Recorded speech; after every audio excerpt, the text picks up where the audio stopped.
Teachers எல்லாருக்கும் வணக்கம். நம்ம block educational officer BO exam உடைய ப்ரிப்பரேஷன் டிப்ஸ். ஸோ இதுக்கு முன்னாடி வந்து பார்த்தோன்னா யார் யாரெல்லாம் இந்த எக்ஸாம்க்கு எலிஜிபிலிட்டியில் இருக்கீங்க, அதே மாதிரி சிலபஸ் என்னென்ன அப்படின்ற விஷயம் எல்லாமே வந்து பார்த்தோன்னா ஒன் பை ஒன்னாக வீடியோ நான் கொடுத்துட்டு வந்தேன்.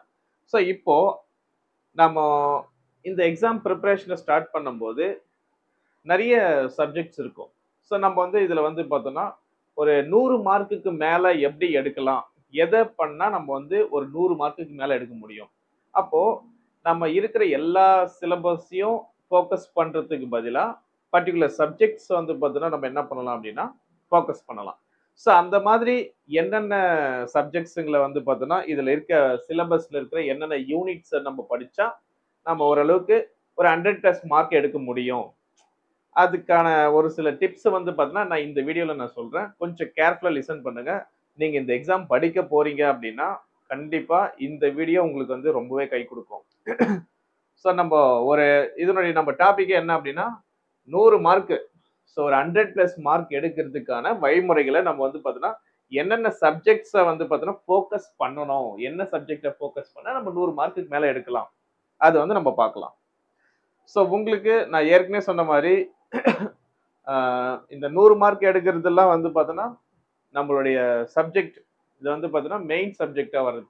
அதுக்கு முன்னாடி நீங்க என்ன பண்ணணும் அப்படின்னா தமிழ் எலிஜிபிலிட்டி டெஸ்ட் அப்படின்றது இம்பார்ட்டன்ட். இது பிஓ எக்ஸாம்னு மட்டும் கிடையாது. நார்மலா டிஆர்பி போர்டில் எழுத போற எல்லா ரெக்ரூட்மெண்ட் எக்ஸாமுமே நீங்க பிஜிடிஆர்பி எக்ஸாம் படிச்சா கூட இந்த ஒரு புக்கு உங்க கையில கண்டிப்பா இருக்கணும். ஏன்னா இதுதான் ஃபர்ஸ்ட் நீங்க வந்து 30 மார்க் எழுத போறீங்க. இதை எழுதி பாஸ் பண்ண பிறகுதான் ஃபர்தரா நீங்க இந்த 100 மார்க் எடுக்கிறது இதெல்லாம் வந்து அந்த இடத்துக்கு நீங்க போகணுமே. ஸோ ஃபர்ஸ்ட் ஃபோக்கஸிங் இந்த புக்கு வேணுன்றவங்க இந்த புக்கு வந்து பார்த்தோன்னா என்னுடைய நம்பருக்கு நீங்க வந்து ஆர்டர் பண்ணிக்கோங்க.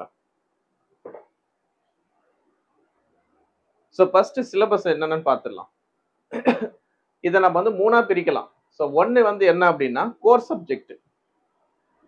ஸோ ஃபர்ஸ்ட் வந்து என்னது கோர் சப்ஜெக்ட். கோர் சப்ஜெக்டை பொறுத்த வரைக்கும் உங்களுக்கு வந்து ஓவராலா 110 மார்க் இருக்கு. ஸோ அதுக்கு அடுத்தது சிஏ கரண்ட் அஃபேர்ஸ்ல நம்மளுக்கு வந்து பார்த்தீங்கன்னா 10 மார்க்ஸ் இருக்கு. லாஸ்ட் வந்து பார்த்தீங்கன்னா சைக்காலஜி, இட் இஸ் வெரி இம்பார்ட்டன்டான ஒரு சப்ஜெக்ட். இதுல ஓவராலா வந்து பார்த்தீங்கன்னா 30 மார்க். ஸோ நம்மளுக்கு மொத்தம் எவ்வளவு மார்க் எக்ஸாம் நடக்க போகுது அப்படின்னா 150 மார்க்குக்கு நடக்க போகுது.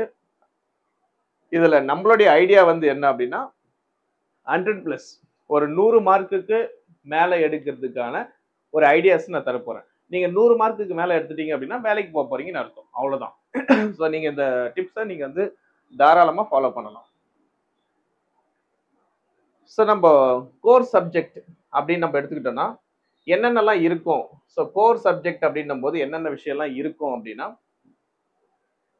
மொத்தமே யூனிட் 1, 2, 3, 4, 5, 6. ஸோ நான் வந்து இதுக்கு முன்னாடி வீடியோல நான் சொல்லியிருப்பேன் கோர் சப்ஜெக்ட்ல என்னென்ன யூனிட் இருக்கு, அந்த யூனிட்டோடைய டாபிக்.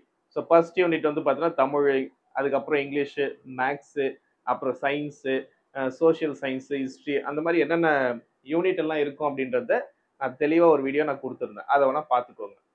அடுத்தது கரண்ட் அஃபேர்ஸை பொறுத்த வரைக்கும் யூனிட் 7 தான் வந்து பார்த்தோன்னா என்னது கரண்ட் அஃபேர்ஸ். அதுக்கு அடுத்ததான் யூனிட் வந்து உங்களுக்கு என்ன இருக்கும் அப்படின்னா சைக்காலஜி. ஸோ சைக்காலஜி மொத்தம் எவ்வளோ மார்க் அப்படின்னா 30 மார்க்ஸ். ஸோ இதுதான் வந்து நம்மளுடைய சிலபஸ். ஸோ சிலபஸை நம்ம ஷார்ட்டாக நம்ம இந்த மாதிரி வந்து பிரிக்கலாம். ஸோ யூனிட் மொத்தம் வந்து பார்த்தோன்னா 10 யூனிட் கொடுத்துருப்பாங்க. ஸோ நான் வந்து அந்த வீடியோவில் சொல்லியிருப்பேன் 10 யூனிட்டோட சிலபஸ் என்னென்ன டாபிக் இருக்கு அப்படின்றதையும். இப்போ இதில் எதெல்லாம் ஃபோக்கஸ் பண்ணா நாம ஒரு 100 மார்க் எடுக்க முடியும். உங்களுக்கு வந்து ஒரு கிளியர் பிளான் வந்து நான் போட்டிருக்கேன். பர்ஃபெக்டான ஒரு பிளான். இந்த பிளானை நீங்க யூட்டிலைஸ் பண்ணுங்க. First subjects. ஸோ நம்ம சப்ஜெக்ட்ஸை பொறுத்த வரைக்கும் Tamil, English, maths, science, social science. So இது மொத்தமாக சேர்த்து தான் உங்களுக்கு 110 மார்க். இது நம்மளுக்கு நல்லாவே தெரியும். இதுல தமிழ்ல எவ்வளவு கொஸ்டின் கேட்பாங்க, இங்கிலீஷ்ல எவ்வளவு கொஸ்டின் கேட்பாங்க அப்படின்றது கண்டிப்பா உங்களுக்கு தெரியாது. ஸோ அதுக்கான விளக்கம் தான் இது. இது நான் எங்கிருந்து கண்டுபிடிச்சேன், இது உங்களுக்கு மட்டும் எப்படி தெரிஞ்சிச்சுன்னு நீங்க கேட்கலாம். ஸோ இதுக்கு வந்து நான் எங்கிருந்து பார்த்தேன் அப்படின்னா நம்ம கிட்ட ப்ரீவியஸ் இயர் கொஸ்டின் பேப்பர் இருக்கு ஆக்சுவலா. அதனால நான் என்ன பண்றேன் அப்படின்னா பொறுமையா ஒவ்வொரு சப்ஜெக்ட்லயும் எங்கெங்க இருந்து கொஸ்டின்ஸ் எடுத்திருக்கிறாங்க அப்படின்றத நல்லா கவுண்ட் பண்ணி தான் இந்த அனாலிசிஸ்க்கு வந்திருக்கேன். உங்களுக்கு ப்ரீவியஸ் இயர் கொஸ்டின் பேப்பர் வேணும் அப்படின்னா ஸோ இந்த நம்பருக்கு என்னுடைய டிஸ்கிரிப்ஷன்ல நம்பர் இருக்கும். நீங்க என்ன பண்ணுங்க அப்படின்னா ப்ரீவியஸ் இயர் கொஸ்டின் பேப்பரை ஆர்டர் பண்ணி வாங்கி வச்சுக்கோங்க. கண்டிப்பா இது நீங்க பிஓ எக்ஸாம் எழுதி பாஸ் ஆகுறதுக்கு ஃபர்ஸ்ட் பேசிக் இதுதான். இது நம்மளுக்கு சிலபஸ்க்கு அடுத்த விஷயமா இது நம்ம கையில இருக்கணும். இதுல தான் தமிழ்ல எவ்வளவு கொஸ்டின் கேட்டிருக்காங்க, இங்கிலீஷ்ல எவ்வளவு கொஸ்டின் கேட்டிருக்காங்க, மேக்ஸ்ல எவ்வளவு கேட்டிருக்காங்க, என்ன மாதிரி கொஸ்டின்ஸ் கேட்டிருக்காங்க எல்லாமே இதுல இருக்கு.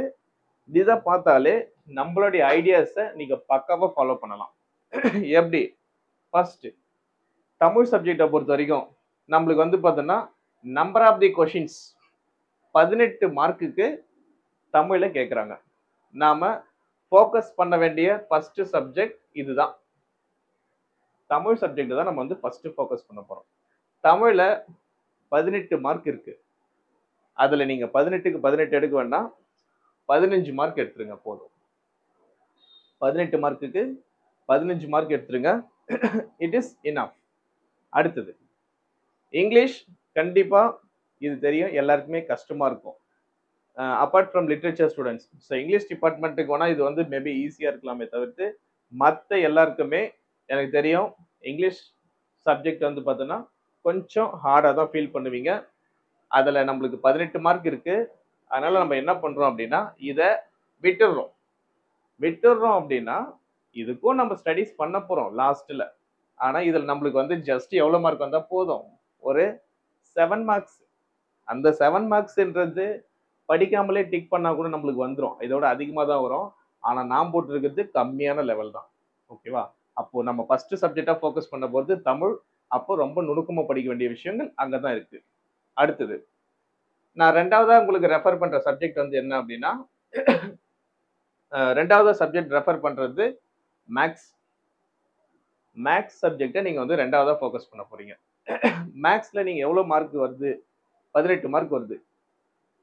இந்த 18 மார்க்ல சேம் நம்ம தமிழ்ல எடுக்கிற மாதிரியே இங்கிலீஷ் மேக்ஸ்லயும் 15 மார்க்கு எடுக்க முடியுமான்னு கேட்டீங்கன்னா நம்ம அகாடமியை ஃபாலோ பண்ணுங்க. டிப்ஸ் நான் தரேன். அதே மாதிரி மேக்ஸுக்கு டிப்ஸ் கொடுப்பாங்க. நீங்க ஃபாலோ பண்ணுங்க, கண்டிப்பா எடுக்கலாம். இதுல ஆல்மோஸ்ட் வந்து டெட் எக்ஸாம் படிச்சவங்க, டிஎன்பிஎஸ்சிக்கு படிச்சவங்க எல்லாருக்குமே ஆல்மோஸ்ட் வந்து பார்த்தோன்னா இந்த மேக்ஸ் எல்லாமே ஈஸியா தான் இருக்கும். தாராளமா 15 மார்க் எடுக்கலாம். அதுவும் இல்லாம நம்ம அகாடமியில சௌமியா மேடம் இருக்காங்க. அவங்க வந்து என்ன பண்ணுவாங்க அப்படின்னா உங்களுக்கு பக்காவான ஒரு கைடன்ஸ் கொடுப்பாங்க. நீங்க அவங்க கிட்ட டவுட்டை நீங்க வந்து வீடியோ கீழே டவுட்டை போடுங்க. அவங்க உங்களுக்கு நல்ல எக்ஸ்பிளனேஷன் கொடுப்பாங்க. நீங்க ஆல்ரெடி இங்கிலீஷ்க்கு நம்ம சேனல்ல வாட்ச் பண்ண மாதிரி இது மேக்ஸுக்குமே நம்ம சேனல் பக்காவா உங்களுக்கு வந்து ரெடி பண்ணி தருவாங்க. நீங்க ஃபாலோ பண்ணிக்கோங்க. அப்போ இதுல நம்ம வந்து ஒரு 15 மார்க் எடுக்கிறதுக்கான வழிமுறையை நம்ம சேனல்லே பண்ணி கொடுப்போம். அடுத்தது தேர்ட் சப்ஜெக்ட் நம்ம சயின்ஸை விட்டுடுவோம். ஏன்னா எல்லாருமே வந்து பார்த்தோன்னா சயின்ஸ் கொஞ்சம் கஷ்டம் அப்படின்றீங்க. அதனால நான் என்ன பண்ணல அப்படின்னா ஆனா 21 மார்க் கேட்குறாங்க சயின்ஸ்ல. பட் 21 மார்க்குக்கு நம்ம சயின்ஸ்ல ஏன்னா சொன்னா நம்ம டிக் அடிச்சா கூட நம்மளுக்கு என்ன ஆயிடும்? ஒரு 13 மார்க் எடுத்துடலாம் ஈஸியா. அதனால இத படிக்காம விட போறது இல்லை. எதையுமே நாம ஒரு மேலோட்டமா படிச்சுக்க போறோம். ஓகேவா? விட்டுடுங்க அப்படின்னா இப்ப நான் மார்க் போட்டுறேன்னா இது வந்து ஃபுல்லாவே விட்டுற போறது கிடையாது. இதுக்கு மேக்ஸுக்கு நீங்க 100% நீங்க வந்து ஃபோக்கஸ் கொடுக்குறீங்கன்னா இதுக்கு வந்து ஒரு 50% ஃபோக்கஸ் கொடுக்க போறீங்க. அவ்வளவுதான். ஓகேவா? ஸோ இதுல வந்து நம்ம வந்து ஒரு 13 மார்க் எடுக்கிறதுக்கான வழிமுறையை நம்ம கண்டுபிடிச்சிடலாம். அடுத்தது நீங்க மூணாவதா ஃபோக்கஸ் பண்ண வேண்டிய சப்ஜெக்ட் சோசியல் சயின்ஸ். ஸோ தேர்டா நீங்க ஃபோக்கஸ் பண்ண வேண்டிய சப்ஜெக்ட் சோசியல் சயின்ஸ். இதுல ஓவராலா ஹிஸ்டரி, ஐஎன்எம்எம், அதே மாதிரி எக்கனாமிக்ஸு, சிவிக்ஸு, ஜியாகிரபி இது மாதிரி வந்து எல்லா சப்ஜெக்டும் கலந்து தான் நான் சோசியல் சயின்ஸ்னு சொல்றேன். ஓவராலா உங்களுக்கு வந்து 35 மார்க் கேட்குறாங்க. இந்த 35 மார்க்குக்கு கண்டிப்பா ஒரு குரூப் 4ஓ குரூப் 2ஓ இல்லை டெட் எக்ஸாமோ படிக்கிற கேண்டிடேட்டுக்கு இந்த மார்க் எடுக்கிறது ஒன்றும் பெரிய விஷயமே இல்லை. உங்களுக்கு சாலிடா நான் என்ன பண்றேன் அப்படின்னா 30 மார்க் ரெஃபர் பண்றேன். 35க்கு 30 மார்க் நான் ரெஃபரன்ஸ் கொடுக்குறேன். 30 மார்க் எடுக்கிறதுக்கான வழிமுறையை நம்ம சேனல்ல ஐடியாஸ் பண்ணலாம். நீங்களுமே ஹெல்ப் பண்ணுங்க. என்னென்ன விஷயங்களை நம்ம வந்து பண்ணணும், ஸோ என்னென்ன விஷயங்களை பண்ணா இந்த 30 மார்க் நம்மளால எடுக்க முடியும் அப்படின்ற ஐடியாஸும் நீங்களும் கொடுங்க, நானும் கொடுக்குறேன். ஃபாலோ பண்ணுங்க. நல்லா மார்க் எடுக்கிறதுக்கான ஐடியாஸை நம்ம வந்து யூட்டிலைஸ் பண்ணிக்கலாம். அப்போ ஓவராலா 110 மார்க்ல நீங்க எவ்வளவு மார்க் எடுக்க போறீங்கன்னா 80 மார்க். நம்ம கோர் சப்ஜெக்ட்ல மட்டும் 80 மார்க் எடுக்கிறதுக்கு நீங்க எந்தெந்த சப்ஜெக்ட் ஃபோக்கஸ் பண்ணணும்னா, ஒன்று தமிழ், மேக்ஸ், சோஷியல் சயின்ஸ் 3 சப்ஜெக்டை நீங்க ஃபோக்கஸ் பண்ணா போதும். அடுத்தது அடுத்த விஷயம் என்ன பண்ண போறீங்கன்னா, கரண்ட் அஃபேர்ஸ். கரண்ட் அஃபேர்ஸை நம்ம வந்து பார்த்தோன்னா ஃபோக்கஸ் பண்ண போறது இல்லை. 10 கொஸ்டின் வரப்போகுது, நம்ம டிக் பண்ணிட்டு வரப்போறோம், ஓஎம்ஆர்ல மார்க் பண்ணிட்டு வரப்போறோம். கண்டிப்பா ஒரு 4 கொஸ்டின் ரைட் ஆயிடும். இதுதான் காமன். நீங்க நல்லா படிச்சுட்டு போனீங்கன்னா கரண்ட் அஃபேர்ஸ்ல வரப்போற 10 கொஸ்டின்ல மேபி உங்களுக்கு 6 to 8 கூட ரைட் ஆகலாம். ஆனா நான் வந்து ஆவரேஜா 4 கொஸ்டின் ரைட் ஆகிற மாதிரி தான் நான் போட்டிருக்கேன். சைக்காலஜில ஒரு சில தேரிஸ், ஒரு சில இம்பார்ட்டண்டான விஷயங்களை நம்ம ஃபோக்கஸ் பண்ணுவோம். 30 மார்க்குக்கு நம்ம ரொம்பலாம் எடுக்க வேண்டாம். ஜஸ்ட் ஒரு 16 மார்க் எடுத்துடலாம். 50%. ஓகேவா? ஒரு 15லேருந்து 16 மார்க் எடுத்துடலாம். கண்டிப்பா எடுக்க முடியும். எப்படின்னா, இந்த ப்ரீவியஸ் கொஸ்டின் பேப்பர் ஒரு பேசிக்கா வச்சுக்குவோம். அதே மாதிரி சிலபஸையும் படிப்போம். அதே மாதிரி என்னென்ன டாபிக் ரிலேட்டடா வேற எதனா எக்ஸாம்ல, டெட் எக்ஸாம்லயோ இல்ல பிஜிடிஆர்பி எக்ஸாம்லயோ எதனா கொஸ்டின்ஸ் எல்லாம் கேட்டிருந்தாங்க அப்படின்னா அதெல்லாம் நம்ம ரெஃபர் பண்ணிக்கலாம். ஸோ ரெஃபர் பண்ணாலே நம்மளுக்கு வந்து ஒரு 16 கொஸ்டின் ரைட் ஆகிடும். அப்போ ஓவராலாக நம்மளுக்கு வந்து என்ன அப்படின்னா ஒரு 20 மார்க் எடுத்துருக்க போதும். 40க்கு 20. ஸோ அப்போ 50% ஆஃப் மார்க் நீங்க என்ன பண்ண போறீங்கன்னா இந்த சப்ஜெக்ட்ல எடுக்க போறீங்க. ஓவராலா நம்ம கோர் சப்ஜெக்ட்ல 80 மார்க், இந்த சப்ஜெக்ட்ல ஒரு 20 மார்க், என்ன ஆயிடுச்சு நம்மளுக்கு 100 மார்க் கண்டிப்பா உங்க கையில இருக்கு. ஸோ இந்த 100 மார்க்கை நீங்க ஸ்கோர் பண்ணிட்டீங்கன்னா ஷுர் 100% இதுக்கு முன்னாடி கட் ஆஃப் பேசிஸ்ல 100 மார்க் எடுத்தவங்களுக்கு வேலை உறுதி ஆயிருக்கு. ஓகேவா? ஸோ உங்களுக்குமே இந்த கட் ஆஃப் பேசிஸ்க்குள்ள நீங்க வந்தீங்கன்னா முன்னாடி வந்து 31 போஸ்டிங் தான். 31 போஸ்டிங்க்கே 100 மார்க் எடுத்தவங்களுக்கு வேலை இருந்துச்சு. இந்த வாட்டி 51 போஸ்டிங் இருக்கு. இதுலயே 100 மார்க் எடுத்தீங்கன்னா கண்டிப்பா வேலை கிடைக்கிறதுக்கான பாசிபிலிட்டி அதிகமா இருக்கு. ஸோ நீங்க வந்து யூட்டிலைஸ் பண்ணிக்கோங்க. ஸோ உங்களுக்கு நம்ம தமிழ் எலிஜிபிலிட்டி டெஸ்ட் புக்கோ இல்லை ப்ரீவியஸ் இயர் கொஷின் பேங்கோ தேவைப்படுது அப்படின்னா என்னுடைய நம்பர் நான் இங்கே கொடுத்துருக்கேன். இந்த நம்பருக்கு நீங்கள் கான்டாக்ட் பண்ணுங்க. உங்களுக்கான புக்கை நீங்கள் வாங்கி யூஸ் பண்ணுங்க. ஸோ தமிழ் எலிஜிபிலிட்டி டெஸ்ட் புக்கோடைய ப்ரைஸ் வந்து பார்த்தோன்னா 650 நம்ம போட்டிருக்கோம். அதே மாதிரி ப்ரீவியஸ் இயர் கொஷின் பேப்பர் வந்து பார்த்தோன்னா இப்போ வந்து நம்ம 600 நம்ம வந்து போட்டிருக்கோம். ஸோ இது யூஸ் பண்ணிக்கோங்க. சப்போஸ் எனக்கு ரெண்டுமே வேணும், தமிழ் எலிஜிபிலிட்டி டெஸ்ட் புக்கு வேணும், இந்த ப்ரீவியஸ் இயர் கொஷின் பேப்பர் புக்கும் வேணும், ரெண்டுமே சேர்த்து வேணும் அப்படின்னா நீங்கள் 1200க்கு அட்டன் டைம்ல பே பண்ணி 2 புக்குமே நீங்கள் கொரியரில் ரிசீவ் பண்ணிக்கலாம். கொரியர் சார்ஜோ அந்த மாதிரிலாம் எதுவும் அடிஷ்னல் சார்ஜ் கிடையாது. நம்ம அகாடமியில் வந்து பார்த்தோன்னா கொரியர் எல்லாமே ஃப்ரீயாக தான் பண்ணி கொடுக்குறோம். வேணும்னா யூட்டிலைஸ் பண்ணிக்கோங்க. வேறு என்னென்ன டவுட் இருக்குதோ கமெண்ட்டில் போடுங்க.